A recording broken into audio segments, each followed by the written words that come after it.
KPSC ಅಂದರೆ ಕರ್ನಾಟಕ ಲೋಕಸೇವಾ ಆಯೋಗದ ಇತಿಹಾಸದಲ್ಲೇ ಇತ್ತೀಚೆಗೆ ಅತ್ಯಂತ ಸಂಚಲನ ಮೂಡಿಸಿರುವಂತಹ ಹಾಲಿ ಅಧ್ಯಕ್ಷ ಶಿವಶಂಕರಪ್ಪ ಸಾಹುಕಾರ ಅವರ ಅಮಾನತು ಪ್ರಕರಣ ರಾಜ್ಯ ರಾಜಕಾರಣದಲ್ಲಿ ಭಾರೀ ವಿವಾದವನ್ನು ಸೃಷ್ಟಿ ಮಾಡಿದೆ. ಈ ಹಿನ್ನೆಲೆಯಲ್ಲಿ ಕೆಪಿಎಸ್ಸಿಯ ಇತಿಹಾಸದಲ್ಲಿ ಈ ಹಿಂದೆ ನಡೆದಿರುವಂತಹ ಇಂತಹದ್ದೇ ಮತ್ತೊಂದು ದೊಡ್ಡ ಕಳಂಕ ಹಾಗೂ ಅತಿ ದೊಡ್ಡ ಹಗರಣವಾದ ಮಾಜಿ ಅಧ್ಯಕ್ಷ ಎಚ್.ಎನ್. ಕೃಷ್ಣ ಅವರ ಕಾಲದ ಆಕ್ರಮಣಗಳ ಸರಳಿ, ಅಕ್ರಮ ಏನೆಲ್ಲ ನಡೆದಿತ್ತಲ್ಲ ಅದರ ಸರಣಿ ಪ್ರಕರಣಗಳ ಮಾಹಿತಿ, ಹಗರಣದ ವಿವರ, ಅದರ ಹಿಂದಿನ ರಾಜಕೀಯ, ಇದೆಲ್ಲವನ್ನೂ ಕೂಡ ನೋಡೋಣ ಎಳೆ ಎಳೆಯಾಗಿ.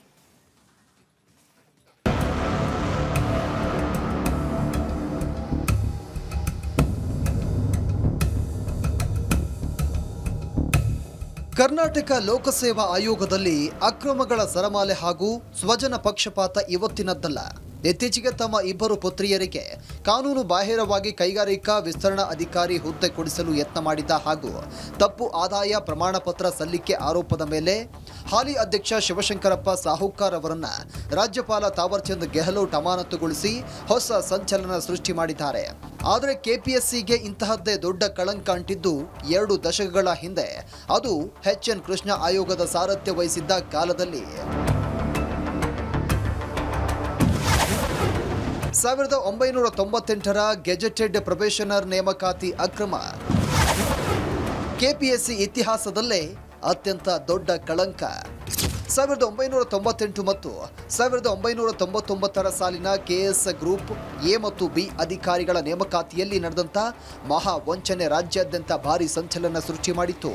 ಈ ಅಕ್ರಮಗಳು ನಡೆದಾಗ ಎಚ್.ಎನ್. ಕೃಷ್ಣ ಅವರು ಕೆಪಿಎಸ್ಸಿಯ ಸದಸ್ಯರಾಗಿ ಹಾಗೂ ನಂತರ ಅಧ್ಯಕ್ಷರಾಗಿ ಕಾರ್ಯನಿರ್ವಹಿಸ್ತಾ ಇದ್ರು. ಅರ್ಹ ಮತ್ತು ಪ್ರತಿಭಾವಂತ ಅಭ್ಯರ್ಥಿಗಳನ್ನ ಬದಿಗೆ ಸರಿಸಿ ತಮಗೆ ಬೇಕಾದವರಿಗೆ ಮಣೆ ಹಾಕಲು ಇಡೀ ವ್ಯವಸ್ಥೆಯನ್ನೇ ದುರುಪಯೋಗ ಪಡಿಸಿಕೊಳ್ಳಲಾಗಿದೆ ಎಂಬ ಗಂಭೀರ ಆರೋಪ ಆಗ ಕೇಳಿಬಂದಿತ್ತು.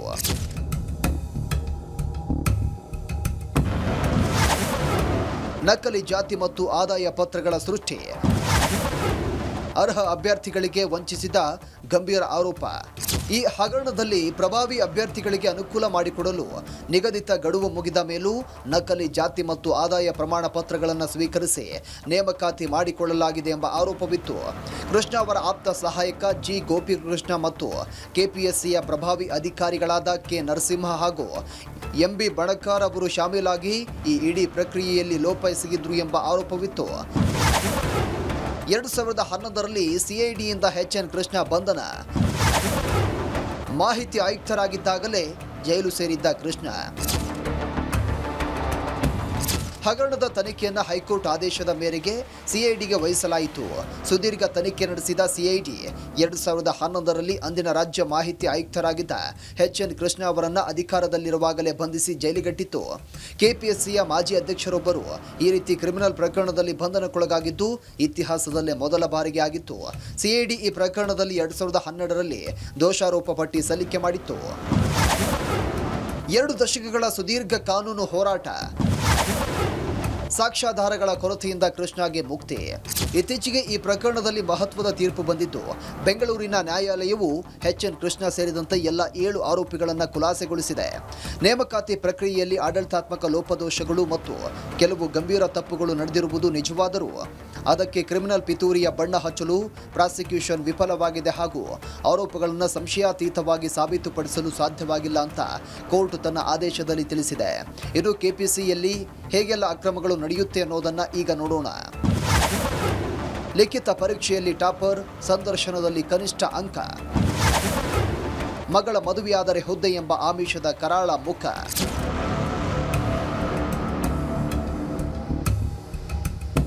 ಕೆಪಿಎಸ್ಸಿಯಲ್ಲಿ ಭ್ರಷ್ಟಾಚಾರಕ್ಕೆ ಅತ್ಯಂತ ಸುಲಭವಾದ ಮತ್ತು ಪ್ರಮುಖವಾದ ದಾರಿ ಎಂದರೆ ಅದು ಸಂದರ್ಶನ ಅಥವಾ ಇಂಟರ್ವ್ಯೂ ಹಂತ. ಲಿಖಿತ ಪರೀಕ್ಷೆಯಲ್ಲಿ ಹಗಲಿರುಳು ಓದಿ ಅತ್ಯಧಿಕ ಅಂಕಗಳನ್ನು ಗಳಿಸಿ ಪ್ರಥಮ ಸ್ಥಾನ ಪಡೆದ ಅಭ್ಯರ್ಥಿಗಳನ್ನು ಸಂದರ್ಶನದ ಹಂತದಲ್ಲಿ ಉದ್ದೇಶಪೂರ್ವಕವಾಗಿಯೇ ಅತ್ಯಂತ ಕಡಿಮೆ ಅಂಕಗಳನ್ನು ನೀಡಿ ಲಿಸ್ಟ್ನಿಂದ ಹೊರದಬ್ಬಲಾಗ್ತಾ ಇತ್ತು. ಆದರೆ ಇಂಟರ್ವ್ಯೂ ಬೋರ್ಡ್ನ ಸದಸ್ಯರು ಕೇಳಿದಷ್ಟು ಹಣ ಕೊಟ್ಟ ಅಭ್ಯರ್ಥಿಗಳಿಗೆ ಗರಿಷ್ಠ ಅಂಕಗಳನ್ನು ನೀಡಿ ಮೊದಲ ರ್ಯಾಂಕ್ ಕೊಡಿಸಲಾಗ್ತಾ ಇತ್ತು. ಇಡೀ ಆಯ್ಕೆ ಪ್ರಕ್ರಿಯೆಯನ್ನ ಇಂಟರ್ವ್ಯೂ ನಡೆಸುವವರೇ ನಿಯಂತ್ರಣ ಮಾಡ್ತಾ ಇದ್ರು.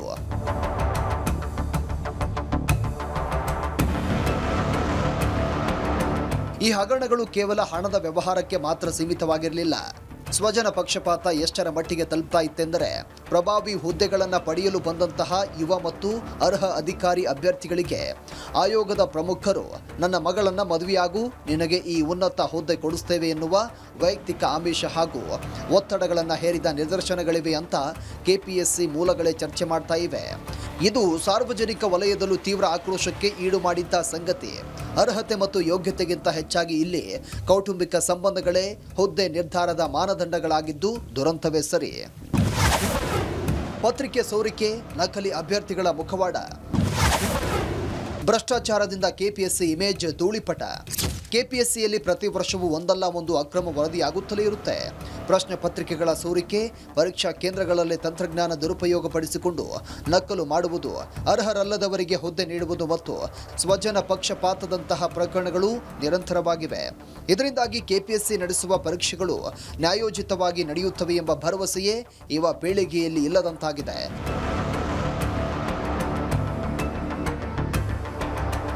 ಒಂದೆಡೆ ಹಗಲಿರಳು ಕಷ್ಟಪಟ್ಟು ಓದುವ ಬಡ ಮತ್ತು ಗ್ರಾಮೀಣ ಭಾಗದ ಅಭ್ಯರ್ಥಿಗಳು ಸೂಕ್ತ ಮಾರ್ಗದರ್ಶನ ಹಾಗೂ ಅವಕಾಶವಿಲ್ಲದೆ ಬೀದಿಗೆ ಬೀಳ್ತಾ ಇದ್ದರೆ, ಇನ್ನೊಂದು ಕಡೆ ಹಣ ಮತ್ತು ರಾಜಕೀಯ ಬೆಂಬಲ ಇರುವವರು ಸುಲಭವಾಗಿ ಅಧಿಕಾರಿಗಳಾಗಿ ಕುಳಿತುಕೊಳ್ತಾ ಇದ್ದಾರೆ. ಈ ರೀತಿಯ ಅಪವಿತ್ರ ವ್ಯವಸ್ಥೆಯಿಂದಾಗಿ ಇಡೀ ಆಯೋಗವೇ ತನ್ನ ವಿಶ್ವಾಸಾರ್ಹತೆಯನ್ನು ಕಳೆದುಕೊಂಡಿದೆ. ಇದೇ ಕಾರಣಕ್ಕೆ ಇಂದು ಕರ್ನಾಟಕದ ಯುವಜನತೆ ಭ್ರಷ್ಟಾಚಾರದ ಕೇಂದ್ರವಾಗಿರುವ ಕೆಪಿಎಸ್ಸಿಯನ್ನೇ ರದ್ದುಗೊಳಿಸಿ ಯುಪಿಎಸ್ಸಿ ಮಾದರಿಯಲ್ಲೇ ನೇರ ತೃತೀಯ ಸಂಸ್ಥೆಗಳ ಮೂಲಕ ಪಾರದರ್ಶಕವಾಗಿ ಪರೀಕ್ಷೆ ನಡೆಸಿ ಅಂತ ಆಕ್ರೋಶವನ್ನು ವ್ಯಕ್ತಪಡಿಸ್ತಾ ಇದ್ದಾರೆ. ಸರ್ ಎಂ ವಿಶ್ವೇಶ್ವರಯ್ಯನವರು ಅಂದು ಕಟ್ಟಿದ ದಕ್ಷತೆಯ ಕನಸು ಇಂದು ಭ್ರಷ್ಟಾಚಾರದ ಮಡುವಿನಲ್ಲಿ ನಲುಗ್ತಾ ಇರುವುದು ದುರಂತವೇ ಸರಿ.